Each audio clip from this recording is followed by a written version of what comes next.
Halt! You trespassing Shakar territory! Explain what you are doing here.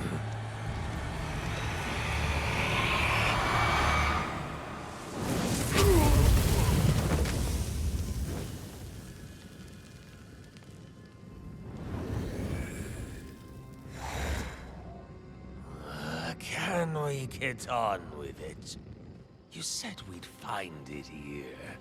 We have. From what I have transcribed, Neltharion had a hidden path to Avarice, just below this ridge. Sealed beneath earth and water. Undisturbed for thousands of years. Then, let us open the way.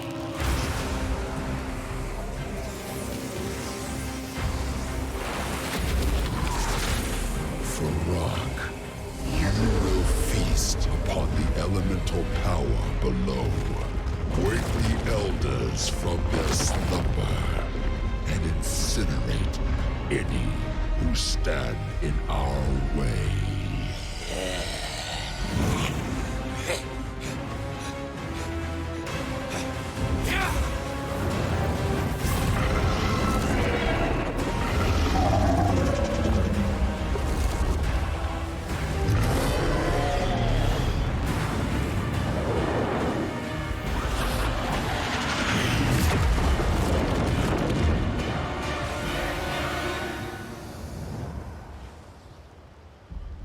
Exquisite. In his wake, the Drakthir will succumb to the temptation of avarice and unleash the aspect's darkest nightmares. Come. We have much to do. Let the children of Neltharion claim their birthright.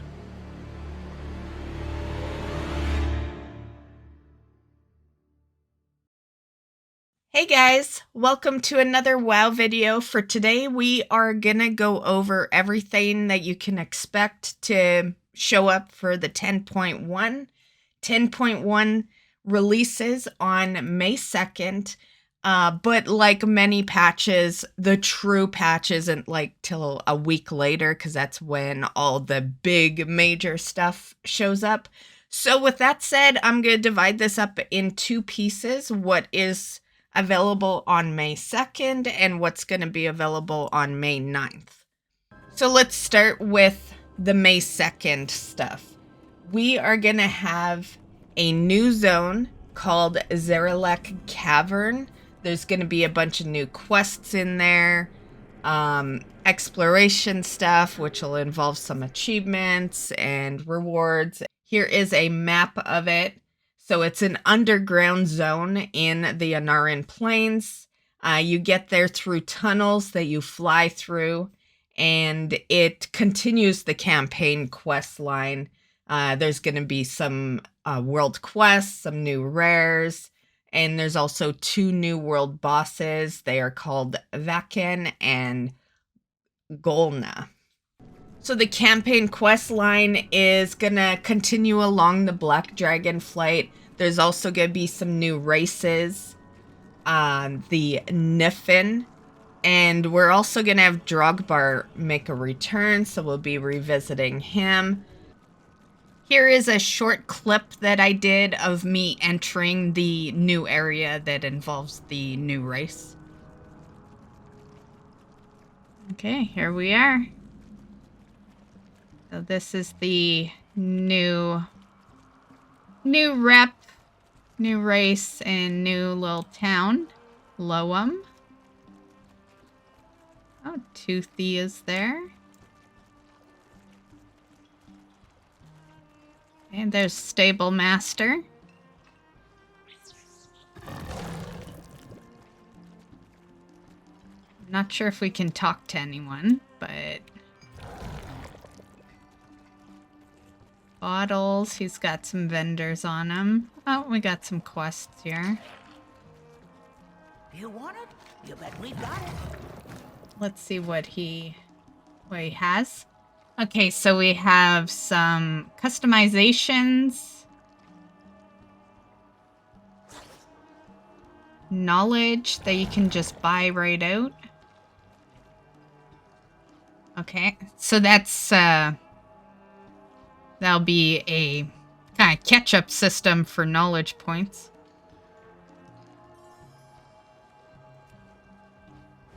And a pet and a mount. So we'll see what these guys look like. So thimble rig and boulder. Okay. Okay, so thimble. Okay, so our pet is a snail pet. And the mount was boulder, right? Yeah. Okay, and there's our mount. So, costs 85. What'd the pet cost? Okay, the pet is 85. The mount is 170 of this barter brick. See anything that tickles your fancy or your nose? Okay, and this quest gets you barter brick, so it'll start you up on this currency.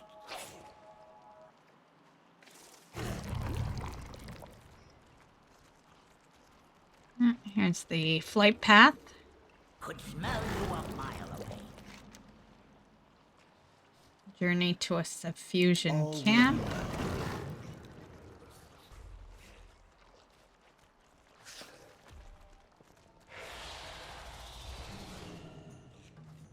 Oh, here's Quartermaster. Okay, so we got some more dragon riding stuff. There's a toy. Sniffin' salts.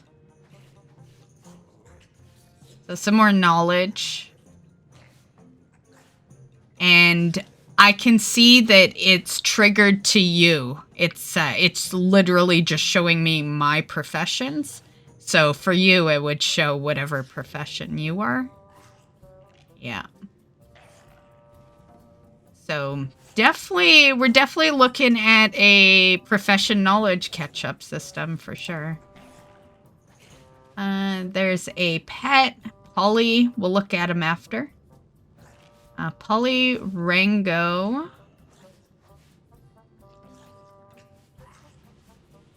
Some cosmetics.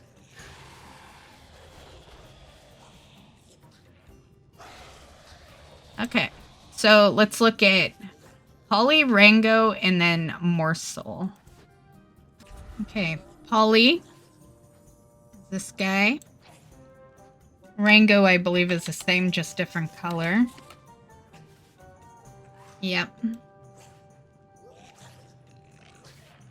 And then the other was a mount. Morsel. Okay.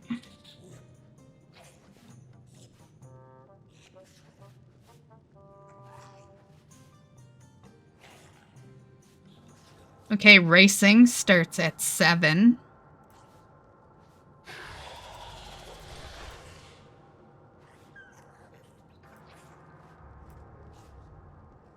What's that? Okay, companion.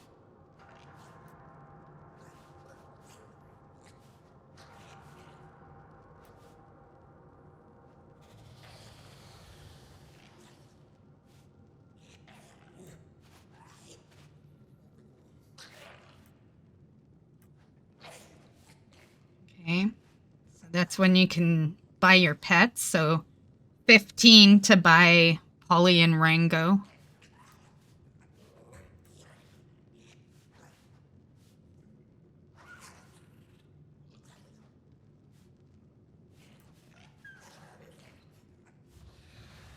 Morsel at 18.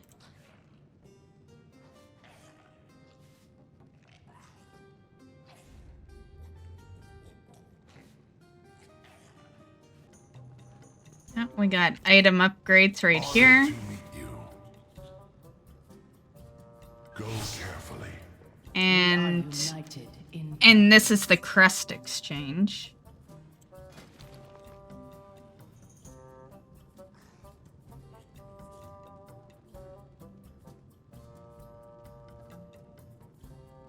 So here are the snail mounts that you can get As you can see, it shows that it is a quest, so it's going to be a quest in the Zaralek Caverns called Snailed It.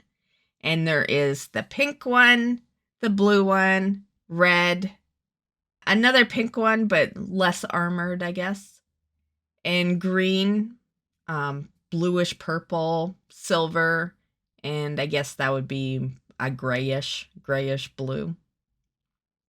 However, while I'm showing you these different colors, keep in mind that the only confirmed mount is the pink one that you see on screen right now. So these are just other tints that were data mined. They may become mounts later on. Next up, we're going to have some New World events. The Fyrakk Assault, which is Azerspan and Anaran Plains. Basically, you're attacking these camps and disrupt the forces to lure him and his followers into the open. The assault will stay in the area for the entire day, even after things have been defeated. Once you approach the area that's assaulted by Fyrakk, the atmosphere changes. The skies will turn like a fury orange, and the area surrounded by primalist forces. So the main activity is the world quest that's associated with it. It's called Suffusion Camp Cinderwind. You collect Ward of Agira. So you get those from the normal primalist mobs.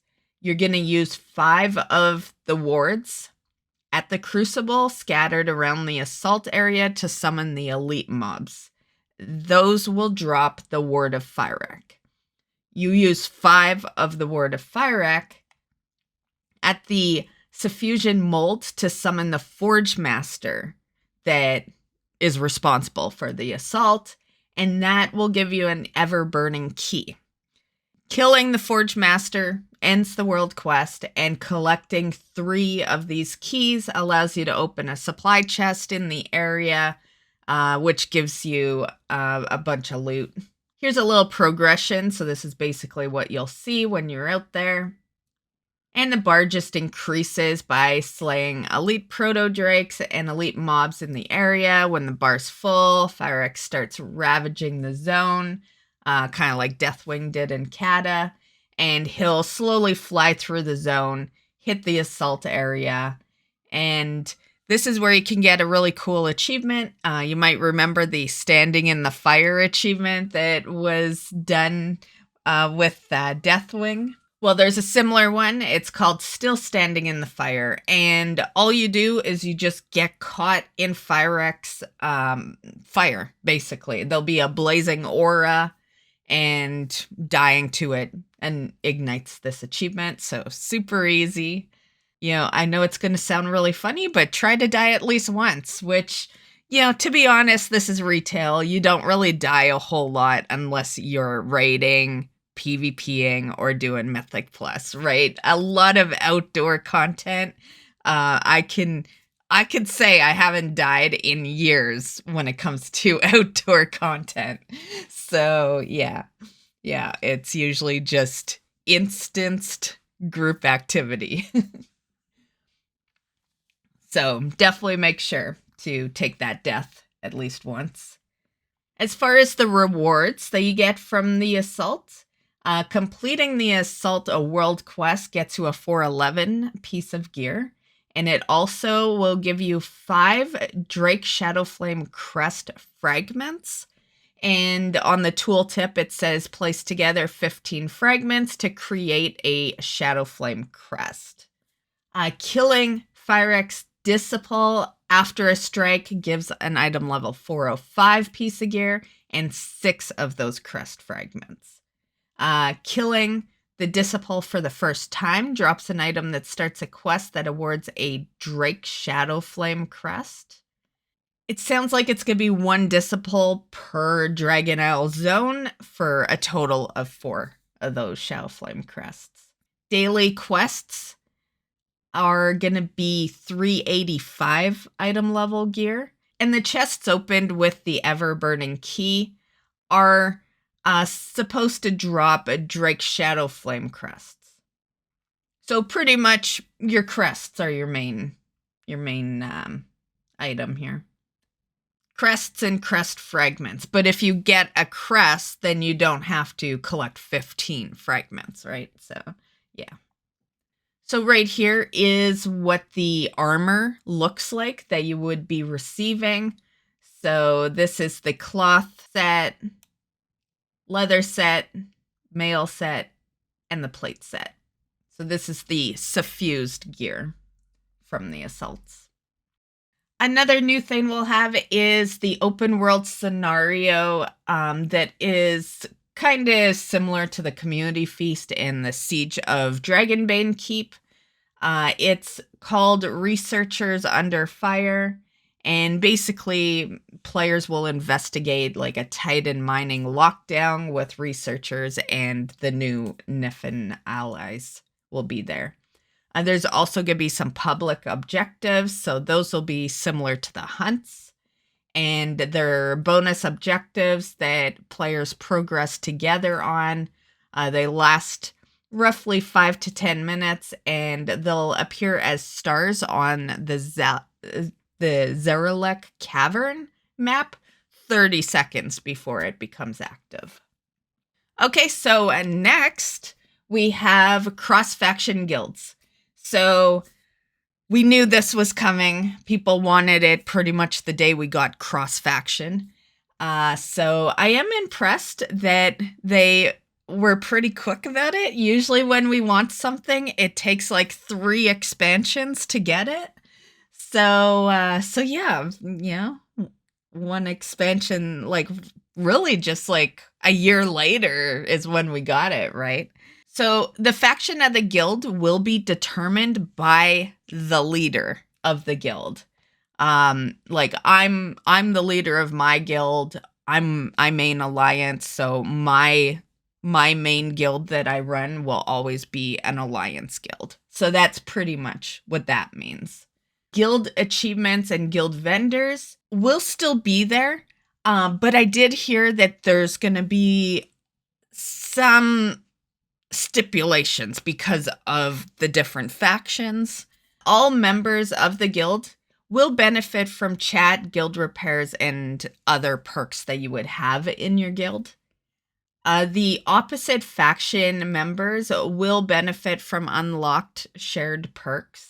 Opposite faction members will not be able to contribute to the PvP achievements like Alliance Slayer and Horde Slayer.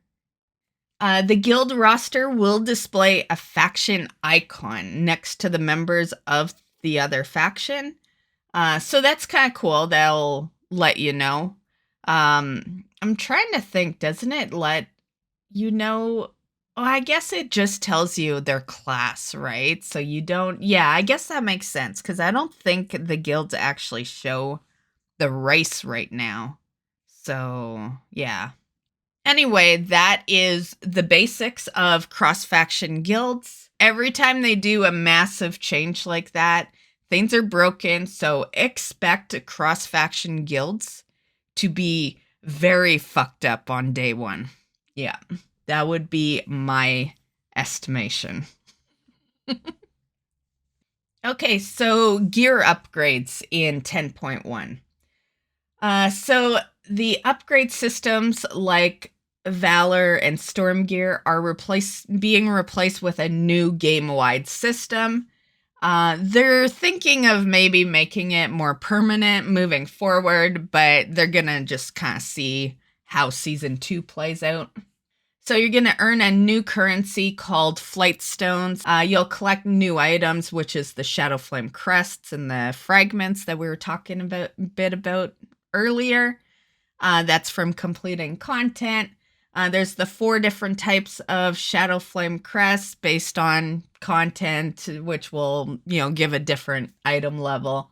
You can spend your Flight Stones and your crests to upgrade Season 2 gear.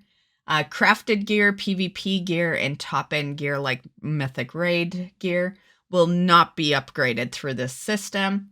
Crafted gear can be upgraded through recrafting. PvP gear will work the same as it has in Season 1. And to get the very highest gear, you will still need to complete the top content and get drops. Gear will drop at the same rate as it did with Season 1. So in this picture, I'm showing you the Flightstone discount that you can have. So basically, once you obtain the gear of a certain item level, either from upgrades or from drops, all future upgrades will have a 60% discount on their Flightstone cost. And this discount is account-wide. And rings and trinkets require 2 of a certain item level to unlock the discount. So that is for the Flightstone discount. There's also the crest discount. So pretty much exactly what I just said with Flightstone discount. Everything applies the same, except this one is a crest discount. So I thought I would just add a little extra into this for those that are curious how you obtain all these items.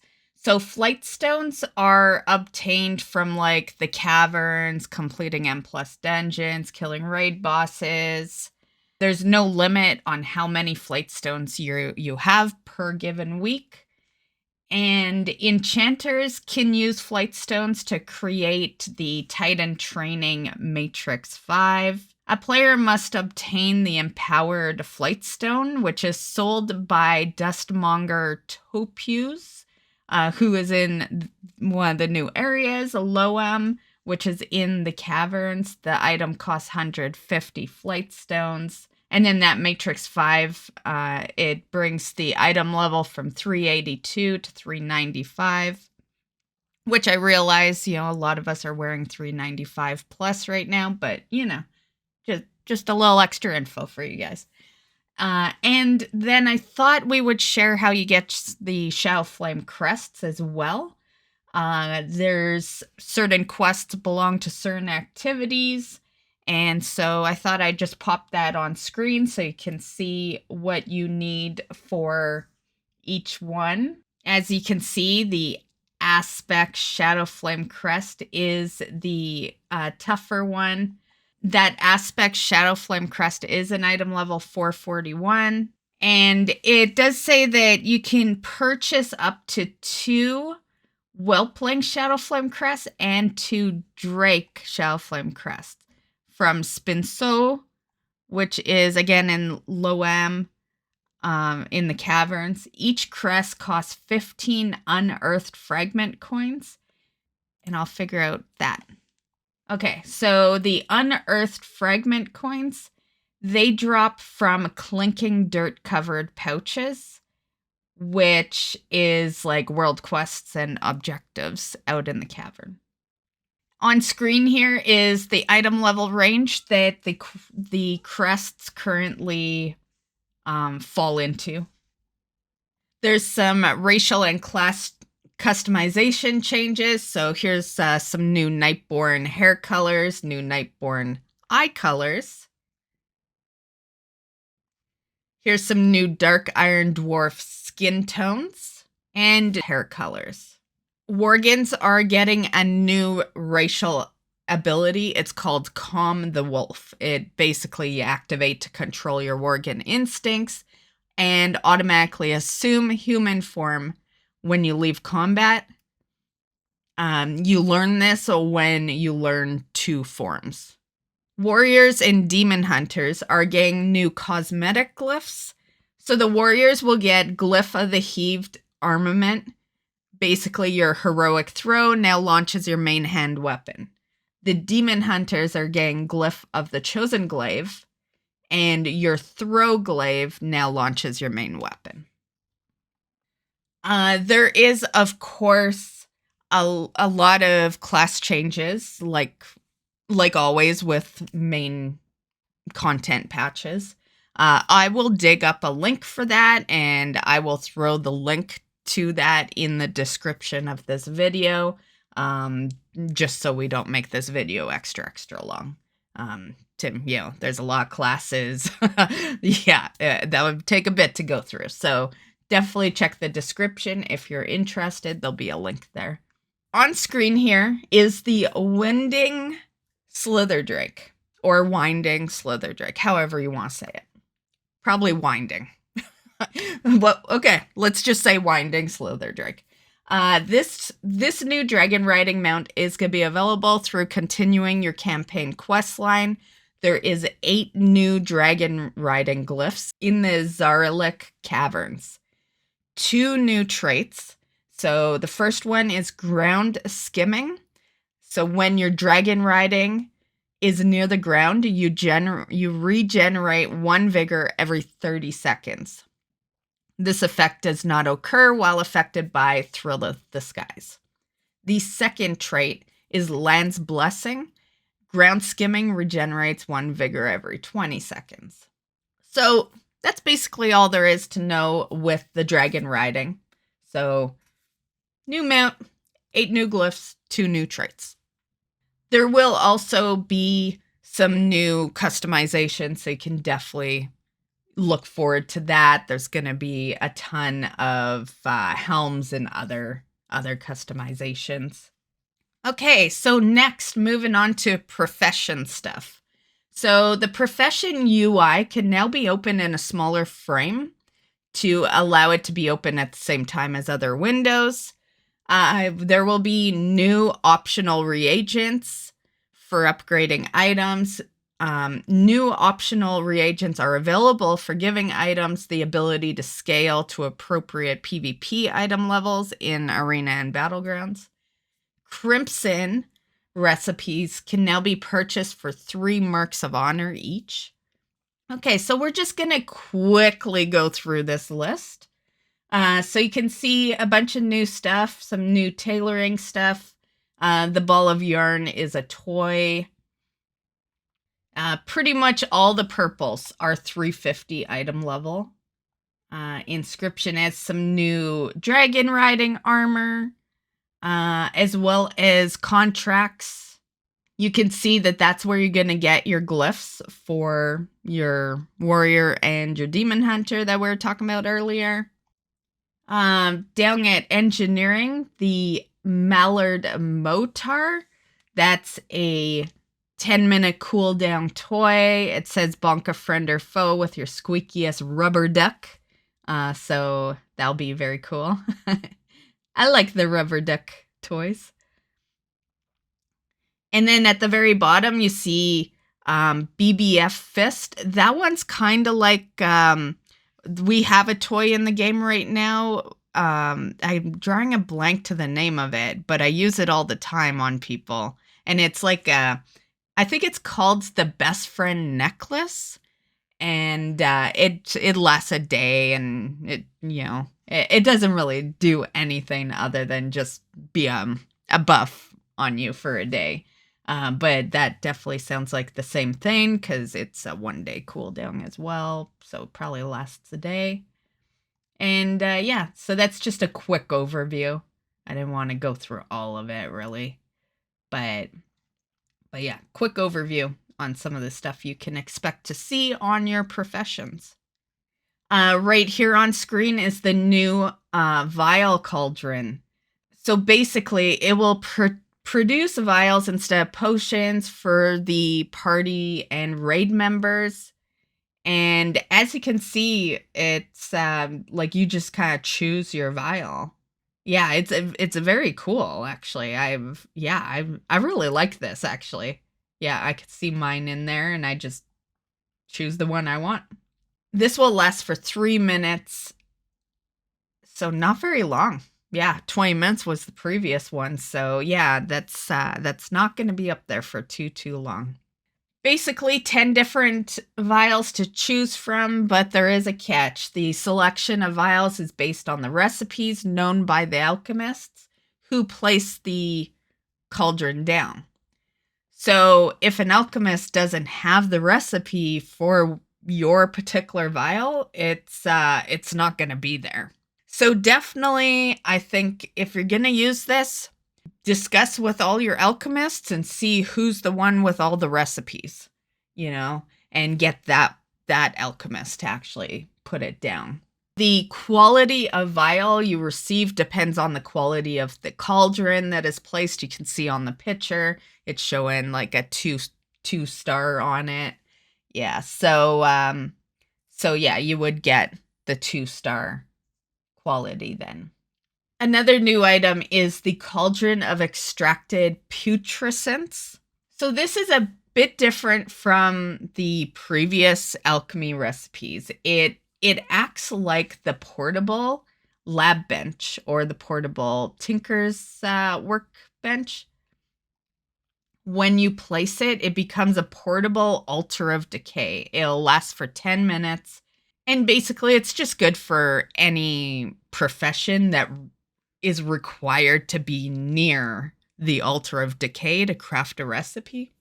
Okay, so how do you craft it? In order to craft them, alchemists have to travel to the actual altar of decay. So the altar of decay is in the Brackenhide Hollow dungeon. I'll probably do like a how-to on this, but just so you guys know ahead of time. The Altar of Decay is in the Brackenhide Hollow dungeon. It's after the last boss. The recipe requires a rot-resistant cauldron, which is a new vendor item. It's sold by blacksmith NPCs, and it sells for 30,000 gold. Right here is what the Altar of Decay looks like when you're inside of the dungeon. So once all the charges of the cauldron are consumed, you'll receive the rot-resistant cauldron back. And these cauldrons are bind on pickup, but they can be ordered through the work order system. And that's how a non-alchemist would be able to get their hands on one. For using it, once you place it, the players will be able to craft their items that require the altar for 10 minutes. Each cauldron has 3 charges, so you can get up to 30 minutes of crafting with a single cauldron. Just in case it's not clear, you do need to be level 70 to use it. So you can't just be a low-level crafter and do that. You will want your character to be max level. And that's pretty much all there is to say on the crafting cauldron.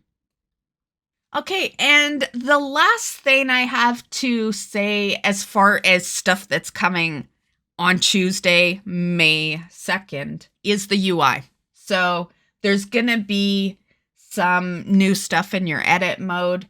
Cast bar, there's going to be an option to show cast time now.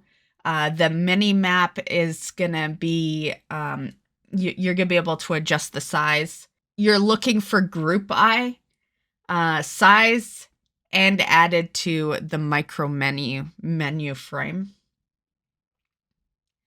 I think it being added to the frame is a good thing. Yeah, it was quite annoying. I think I ended up finding a way to move it.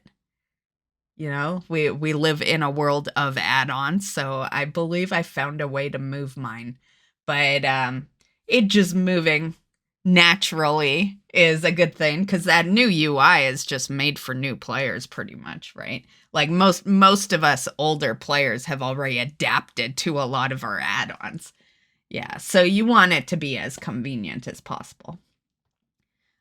Raid frames, the buffs will now show a max of 7. That's up from 3.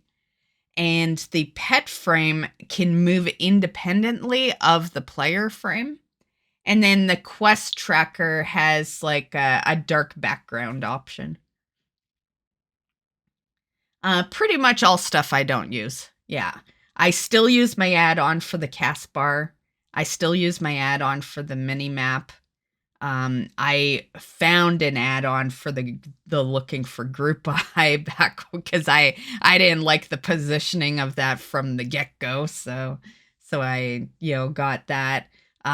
Raid frames I use default, so yeah, I'm a big fan of default raid frames. Pet frame, I don't really care about pet frame, honestly. I usually just put it at the bottom of my screen. And quest tracker, I have an add-on I've been using for damn near 10 years for my quest tracker. So, yeah.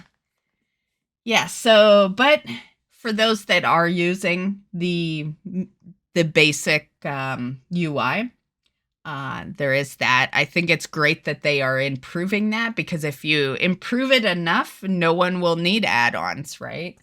Yeah. And I think they're really getting there with the dark background option of Quest Tracker, because I'll tell you straight out why I don't use a lot of that. Like, let's just say Minimap and Quest Tracker as an example. The reason I don't is because of appearance. Yeah, it's not that I think their Minimap sucks or their Quest Tracker sucks. It's that I just want a prettier Minimap and a prettier Quest Tracker, right? So if they start adding like some color options and stuff like that, I think that's a great start. Yeah. Okay, so that covers the May 2nd stuff. So just to kind of quickly recap, May 2nd, we have the new zones, Zaralek Caverns, new events, the new faction Niffen, cross-faction guilds, a new upgrade system, racial customizations, class changes, dragon riding, some profession stuff, and UI stuff. So May 9th is when Season 2 will start up. So Season 2 is going to bring the new raid, Aberis, the Shadowed Crucible. So normal, heroic, mythic, and the first wing of LFR are going to be available on May 9th. I believe this is the first time ever that LFR has released on the same day as normal, heroic, and mythic.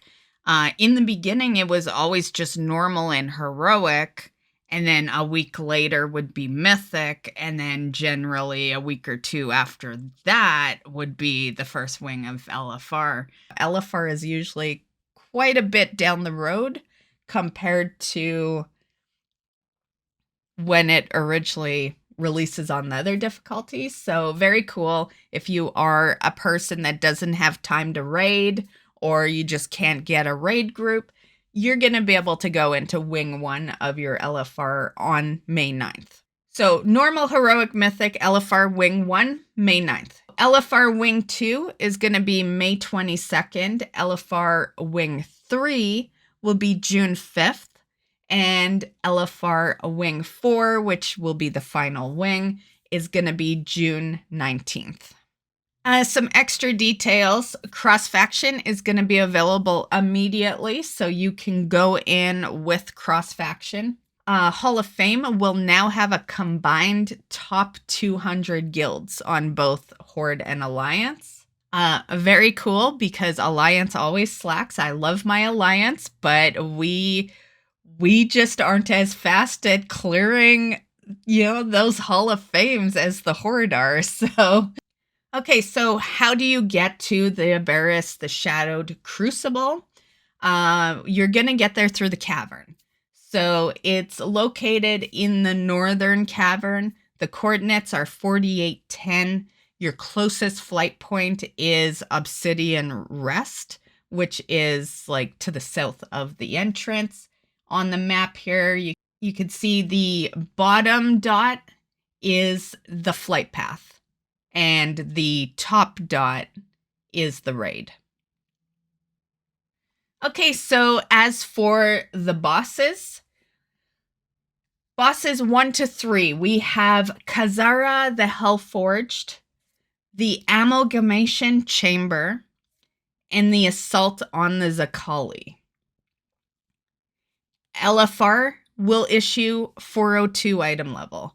Normal is 415, heroic is 428, mythic is 441. Bosses 4 to 5 will be the Forgotten Experiments and Rashok. LFR will get you 405 item level, normal 418, heroic 431, mythic 444. Bosses 6 to 7 is Skarn and Magmarax. LFR will get you 408, normal gets you 421, Heroic gets you 434, and Mythic gets you 447. And then we have the final two bosses, which is Echo of Netharian and Scale Commander Sarkareth. LFR will get you 411, Normal gets you 424, Heroic gets you 437, and Mythic gets you 450. Some notable gear, a little more on the rare side of things, is the Screaming Black Dragon Scale. This is a primary stat trinket that will drop from Kazara. Next is an Agility Spear with a Pillar of Flame effect on it, and this drops from Rashok. There's going to be some class trinkets. So the first one is Netharian's Call to Chaos, Demon Hunter, Evoker, Mage, Paladin, and Warrior. Your area effects, spells, and abilities have a chance to grant you primary stat for 12 seconds. During this time, your damage received is increased by 5%. Next, we have Call to Suffering. This is for DKs, Druids, Priests, and Rogue. Your harmful debuffs, periodic spells, and abilities have a chance to grant you primary stat for 12 seconds. During this time, you take shadow damage. Call to Dominance is for the Hunter, Monk, Shaman, and Warlock. Your summons attacks have a chance to grant you primary stat for 12 seconds. During this time, your movement speed is slowed by 10%. Ouch. As a person who's mained Druid for 19 years, I can't handle my movement speed being slowed, even a tiny bit of slow, and I feel like the world is collapsing right under me. Like, yeah, I can't play slow characters, and years and years of playing a fast moving character has really fucked with me. So I would notice that 10% easily. Okay, so that's the class trinkets. The last thing I thought we'd go over for the gear here is the Voice of the Silent Star. This is a cloak that steals the lowest secondary stat from your allies and converts them into your highest stat, or your highest secondary stat, for 8 seconds. And this will drop from Scale Commander Sarkareth, so this is a final boss item. So as for unique and more on the rare side, cool drops to look forward to getting, those are them right there. So there's also your tier sets, of course. Due to this video being almost an hour, I'm just going to link that to you. You can check the description. Yeah, normally I would throw them up on screen if it was just a video dedicated to the tier sets. Yeah. But to be perfectly honest, I'm getting a little tired of editing right now, so we are just going to throw it on the description of this page. Feel free to check it out yourself. I am going to give you some extra details on the tier sets, though, aside from that. As for the tier items, the bosses you're looking for is Magmarax will drop your helm. Netharian's going to drop your shoulders. Skarn will drop the chest token. Forgotten Experiments drops the hand token, and Rashok will drop the leggings. Also, a Scale Commander Sarkareth can drop any token. It's basically how it works is it's an Omni tier token, and it can be converted into any tier piece. And for your class, so like anyone can use it. So basically there's 3 ways you can get these tier pieces. Raiding is your primary way. The Great Vault can also get you your tier set pieces, and then also the Catalyst will be your third option for getting it. The Catalyst is not going to be opened up for 6 weeks after the raid opens, though. Okay, so that's all we got for the raid. Let's talk M+ now. your dungeon layout is going to be Breckenhide Hollow, Halls of Infusion, Alderman, Legacy of Tyr, Natharis. Those are your Dragonflight dungeons. Then we're going to have 2 from BFA. Those will be Freehold and Underrot. I love my Freehold, and it'll get me more chances at my mount that I've been farming forever. But Underrot, not a fan. Not a fan of Underrot, just gonna say.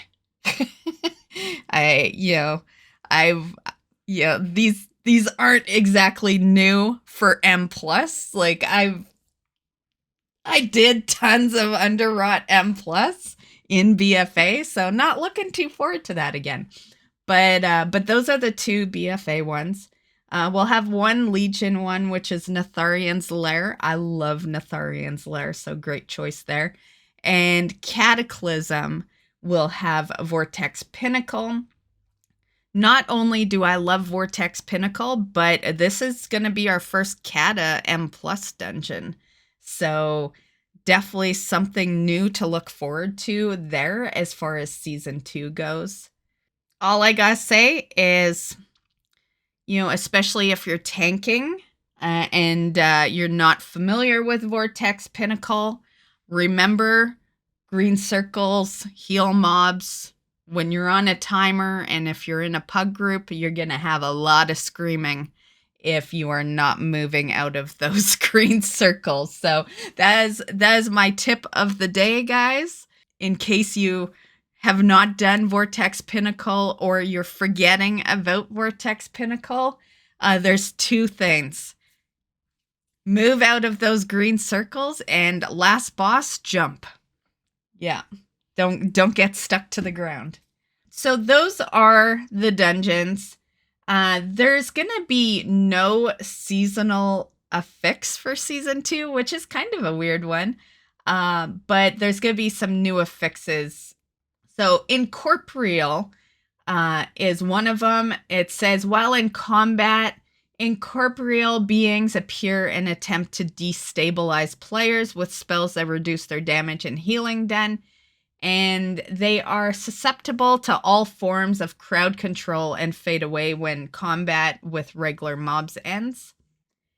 Afflicted. While in combat, afflicted souls appear that seek the aid of players. Afflicted souls spawn with poison, curse, and disease afflictions. Removing any of these afflictions or restoring the spirit to full health causes it to despawn. Fail to remove their afflictions in time will inflict players with a negative status effect. And then entangling, it's exactly how it sounds. It entangles vines, snare players. Yeah. Quaking, Grievous, and Explosive have been retired. Now, I know this is an unpopular opinion, but I'm a little bummed out about Explosive being retired. It is my absolute favorite effects. I love it. I am awesome at controlling the explosives. When it comes to my groups, I'm usually the one in charge of explosives because I'm really good at it. I can get them down real fast. And that's as a balance druid. I know a lot of people have been like, oh, as a balance druid, you can't do it fast enough. Bullshit. I have been mastering that explosive effects for years now. And it's easy. You just need a good team. You need a person that's good at explosives, and then the rest of your team can feel safe to do the damage they're putting out. And yeah, I think the biggest problem with explosives is that no one ever wants to lower their damage to take care of explosives, right? Yeah, but I personally, I always liked it. I like the challenge that explosives gives you, and yeah, as long as you don't have it, get too crazy, you're fine. So I'm quite bummed out, and I'm not sure if I'm gonna do this season, honestly. I don't know. Well, we'll see, but I'm a little bummed out that explosives is not part of it. Yeah. So yeah, and I know that's an unpopular opinion. Pretty much everyone hates explosives, and I just think you guys got the wrong groups, yeah? You just need someone that is good at explosives. So here is the list of the full affixes. You have your level 7 affixes there and your level 14. Also, there is one thing that I just discovered. It just became news like a few minutes ago. And that is that at the beginning of Season 2, when it first launches, your key that you're holding on to will drop by 10 levels. So if you want to go into Season 2 with like a really high key, you're going to want to do the highest you possibly can, because it's going to get lowered by 10.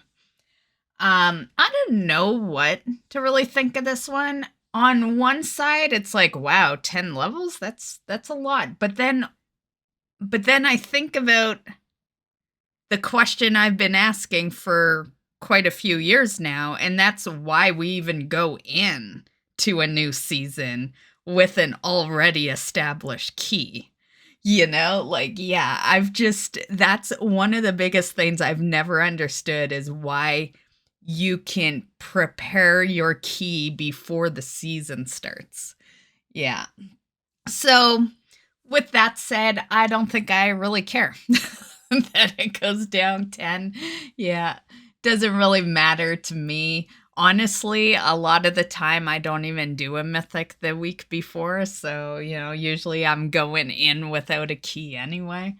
But yeah, just thought I'd mention it to you guys that if you want to go in with the best key, yep, do the highest key you can do right now. And then last thing that I'll mention is the obvious, the reward, right? And I'm sure you know what mount that is because the KSM mounts are always reskins of, you know, the Season 1 mount. It is going to be another lizard mount, and it's going to be the red one this time. Personally, I think the blue one looks better than the red one. Yeah, so with them removing my favorite effects and the mount not being too great, and it's a reskin anyway, yeah, I think I'm just gonna wait to see what the next season mount is. See what color they make it. I'm sure there's a purple lizard somewhere down the road. Okay, and the final thing we'll go over is the PvP Season 2.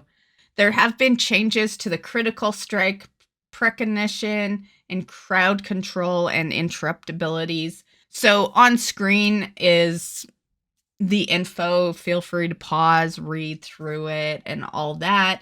And also, the Gladiator mount for Season 2 is a full transformation skin for the new Winding Slitherdrake Dragonriding mount.